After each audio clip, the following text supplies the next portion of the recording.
Bonjour à tous et bienvenue dans ce top 5 de photosynthèse. Aujourd'hui, le top des photos marquantes de l'année 2016. Pour faire ce top 5, j'ai dû choisir 5 catégories de photographie parmi toutes celles qui existent et je vous présente selon moi la photo qui a marqué l'année dans chaque catégorie. Pas la plus belle, pas la plus parfaite techniquement, mais celle qui a marqué l'année 2016.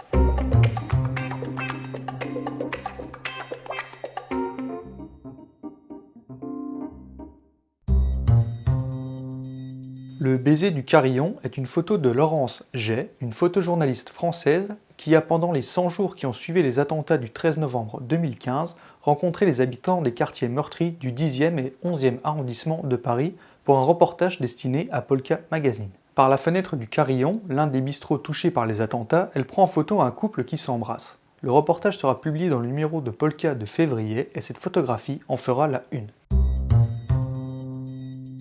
Le petit Omran, âgé de 5 ans, retrouvé sous les décombres de sa maison en Syrie après un bombardement. Le regard dans le vague, blessé à la tête, couvert de cendres et de poussière, cette photographie a fait le tour du monde en moins de 48 heures à la fin du mois d'août. Bien que ce cliché ait fait polémique par la suite sur son auteur, son message et toutes les questions qu'elle a soulevées, elle reste néanmoins pour moi une des photos qui a marqué l'actualité de cette année. Une photographie que beaucoup ne s'attendaient pas à voir, Donald Trump à la Maison-Blanche. Alors qu'une grande majorité des sondages donnent Hillary Clinton gagnante de l'élection présidentielle américaine, c'est le républicain Donald Trump qui remporte la présidence. Ce qui donne lieu le 10 novembre à cette photographie prise par Win McNamee de la rencontre entre Barack Obama et Donald Trump dans le bureau ovale.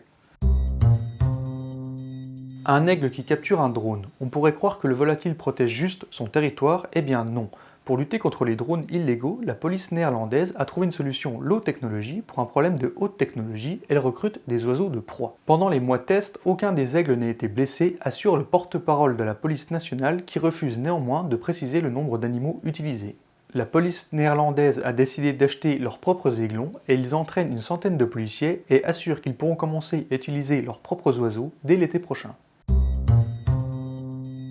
Kay Oliver Pfaffenbach capture un instant de la course de Usain Bolt pendant la finale du 100 mètres des Jeux Olympiques de Rio 2016. Cette année, le sprinter jamaïcain a remporté la finale du 100 mètres, du 400 mètres et du 4 x 100 mètres. Et il devient le premier sprinter de l'histoire à réaliser 3 triplés d'or consécutifs.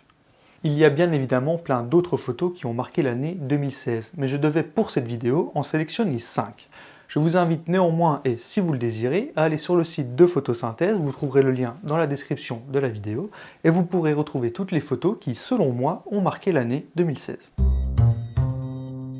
Un petit bonus pour la route, une photographie de paysage qui moi m'a marqué cette année. À un week-end de mars, il était tombé environ 60 cm de neige en à peine 24 heures. J'ai eu lieu à Wimmerlin à affronter une tempête de neige dans la forêt suisse de Grison pour capturer le passage du train sur le viaduc de Landwasser. Avec l'approche des fêtes de fin d'année, j'avais envie de vous montrer cette photographie hors catégorie, car je la trouve pleine de poésie, on se croirait vraiment dans un conte de Noël. Voilà, merci à vous d'avoir regardé cette vidéo, je vous donne rendez-vous mardi pour un nouvel épisode de Photosynthèse. Le prochain hors-série, ce sera le samedi 7 janvier. N'hésitez pas à laisser un pouce bleu, à vous abonner à la chaîne, à suivre sur les réseaux sociaux. Je remercie bien évidemment mes tipeurs, et moi je vous dis à très bientôt.